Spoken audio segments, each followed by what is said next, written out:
President Trump sues the BBC for up to $10 billion. It follows the revelation that the BBC spliced together two clips from Trump's January 6th speech and gave the false impression he had called for violence. The British government is reviewing the BBC's royal charter and says accuracy should be just as important as impartiality. NTD's international correspondent Malcolm Hudson has more.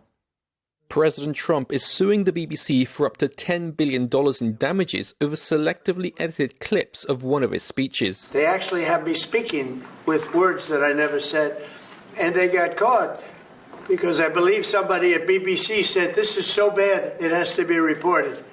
That's called fake news.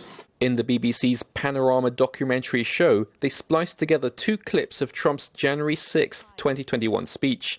The clips were nearly an hour apart and set in completely separate contexts, but together they made it appear as if Trump had called for violence.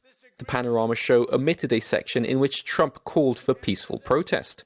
Trump's lawsuit alleges the BBC defamed him and violated a Florida law that bars deceptive and unfair trade practices. He is seeking $5 billion in damages for each of the lawsuit's two counts.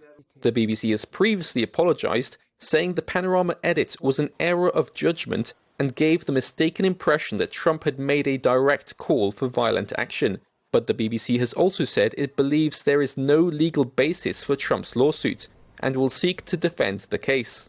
Trump's lawsuit documents said the BBC, despite its apology, has made no showing of actual remorse for its wrongdoing, nor meaningful institutional changes to prevent future journalistic abuses. The dispute over the edit sparked a public relations crisis for the broadcaster as part of a wider investigation of political bias. It led to the resignations of the BBC's two most senior bosses. The British government is looking to review the BBC's royal charter. The BBC is primarily funded through a mandatory $235 per year license fee on all TV viewers. The government is now considering commercial revenue options such as adverts or Netflix-style subscriptions for premium content. The Royal Charter also sets out the BBC's public purpose.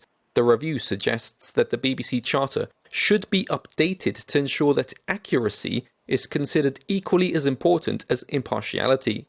Malcolm Hudson, NTD News, UK.